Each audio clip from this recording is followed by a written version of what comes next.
Datang lagi, perangi lagi. Datang lagi, perangi. Jangan putus asa dalam taubat. Jangan putus asa dalam taubat. Belum bisa menangis, lusa menangis. Belum bisa menangis, tangisi diri Anda yang belum mampu menangis. Sampai Anda bisa nangis, maksimalkan. Sampai Anda wafat di hadapan Allah dalam keadaan sedang bertobat. Waalaikumsalam warahmatullahi wabarakatuh. Saya cepat saja. Ustadz, nama saya Fulan, saya tidak sebutkan. Kalau ada persoalan pribadi, Anda boleh samarkan aja. Samarkan, nanti kita bahas secara umum. Ya. Tapi kalau ada yang spesial, khusus, nanti kami kirimkan ke linknya masing-masing. Kalau pertanyaan umum, silahkan sampaikan umum. Kalau khusus, dibuat umum, sehingga saya bisa menyampaikan sesuatu dengan lebih umum. Tapi kalau spesifik, tolong jangan disimpulkan sendiri. Terutama persoalan mawaris, persoalan rumah tangga, dan macam-macam, tuliskan secara detail, sampaikan, nanti insya Allah akan dibahas lewat link yang lebih spesifik. Ya. Selama hidup, saya belum pernah merasakan takut dan cinta kepada Allah. Padahal saya sudah berusaha sholat dan istighfar. Pertanyaan saya, apakah saya termasuk orang yang tidak dapat hidayah? Kedua, bagaimana caranya supaya bisa merasakan takut dan cinta kepada Allah? Anda datang ke sini saja sudah ciri takut kepada Allah. Anda menulis surat ini saja sudah tanda cinta dalam pandangan Allah. Sekarang cara mengetahui bagaimana saat kita dicintai Allah, bagaimana saat kita merasa takut dengan Allah. Urutkan kemudian urutan-urutan Qur'annya. Urutan pertama misalnya Quran surah ke-35 ayat 28. Paling kanan agak ke bawah sedikit. Ya, kata Allah, innama yakhsyallaha min ibadihil ulama. Sungguh orang-orang yang takut kepada Allah itu karangan orang-orang ulama, orang berilmu. Ulama itu jamak dari kata alim, punya ilmu. Untuk datang kemudian mendapatkan alim, untuk mendapatkan predikat alim, datanglah ke majlis ilmu. Anda sudah datang ke majlis ilmu, begitu Anda datang dapat ilmu disebut alim, jamaknya ulama. Nah, orang yang punya ilmu itu cirinya mulai takut dengan Allah Subhanahu wa taala. Jadi kalau Anda menemukan orang gelarnya ulama, kiai fulan, ustadz fulan, syekh fulan, atau punya ilmu, belajar dari majlis ilmu, pulang dari majlis ilmu, cirinya apa? Cirinya punya sifat khasyah. Khasyah itu rasa takut kepada Allah. Apa di antara ciri takutnya? Takut kalau bermaksiat Allah kemudian tidak menyukainya. Takut kalau berbuat Allah tidak ridha. Makanya kalau sudah ada ciri ini, misalnya takut berbuat maksiat, maka ini pertanda Anda sedang dekat dengan Allah Subhanahu wa taala. Mau bicara takut keliru, takut kasar, takut jadi olok-olok, gitu kan? Yang tidak pada tempatnya, Kalau berbuat takut salah menurut Allah. Kalau berjalan takut kalau salah langkah, sehingga jalannya teratur, bagus, baik. Itu disebut dengan khasyah. Makanya saya sering katakan, kalau Anda ikut majlis ilmu, tidak merubah Anda lebih dekat dengan Allah. Masih senang maksiat, kan? Jarang meningkatkan ibadah, maka pindah ke majlis lain. Termasuk saya, kalau belum mampu mendekatkan Anda dengan Allah, jauhi saya. Cari ustadz lain. Paham?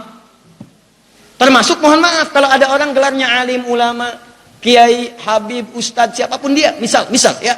Tapi perilakunya lebih mendekatkan dia kepada maksiat. Maka ini penting dipertanyakan. Kata Quran, dia bukan ulama. Karena ulama itu cirinya khasyah.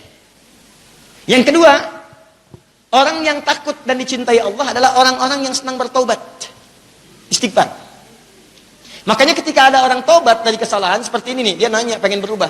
Beliau bertanya pengen berubah, artinya kan pengen taubat, pengen mendekat, pengen menjauhi.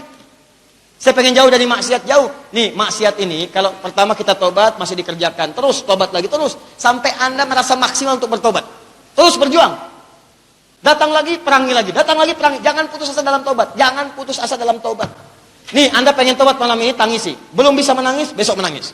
Belum bisa menangis, lusa menangis. Belum bisa menangis, tangisi diri Anda yang belum mampu menangis. Sampai Anda bisa nangis, maksimalkan. Sampai Anda wafat di hadapan Allah dalam keadaan sedang bertobat. Sampai wafat, berjuang. Begitu Anda wafat, datang ampunan Allah. Seperti orang yang pernah bunuh 100 orang itu. Dia pergi ke majlis ilmu, di jalan dia taubat. Taubat. Astagfirullah, ya Allah, saya salah. Istighfar. Salah, sampai wafat. Belum nyampe ke majlis ilmu, cuman dia taubat. Wafat dalam keadaan bertaubat. Maka turun ayat itu yang Quran surah kedua ayat 222. Di ujung ayatnya. Innallaha yuhibbut tawwabin. Allah mencintai orang-orang yang senang taubat. Begitu Allah cinta pada seseorang, turun Quran surah ketiga ayat 31. Yuhibbukumullah wa yaghfir lakum dzunubakum. Ketika Allah mencintai kalian, yang pertama dilakukan mengampuni semua dosa kalian. Makanya kalau sudah dekat dengan Allah, dicintai Allah, maka dia akan dijaga oleh Allah dari perbuatan dosa. Ciri orang yang diampuni dosa, maka dijaga perbuatannya untuk tidak berbuat dosa. Misal, mata ini tobat dari maksiat, diampuni dosanya di mata, maka mata ini nggak akan dipakai maksiat lagi.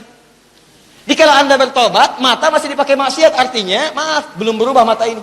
Ayo ikhtiar lagi, tobat lagi. Lisan tobat dari ghibah, dari hal yang kotor, tobat.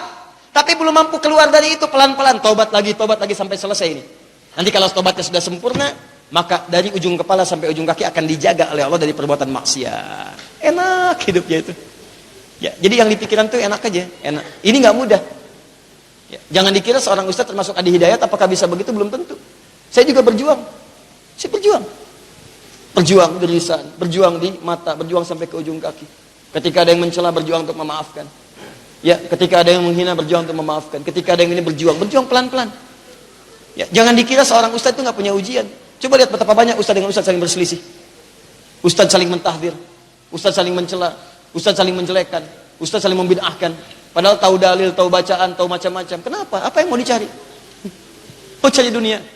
Apa yang jadi ustaz? Mau popularitas, kenapa nggak jadi artis? Ya sudah, begitu Anda bicara tentang ustaz, maka urusannya akhirat. Selesai. Kalau ustaznya mencela, bagaimana muridnya? Kalau ustaznya bermaksiat, bagaimana muridnya? Maka carilah orang-orang baik untuk mendekatkan diri kepada Allah. Kalau saya dirasa kurang baik, tinggalkan, cari guru yang lain. Ya, ukurannya dekat dengan Allah, jauhi perbuatan maksiat, istighfar, terus berjuang. Insyaallah kita doakan sama-sama semoga dimuliakan oleh Allah Subhanahu wa taala.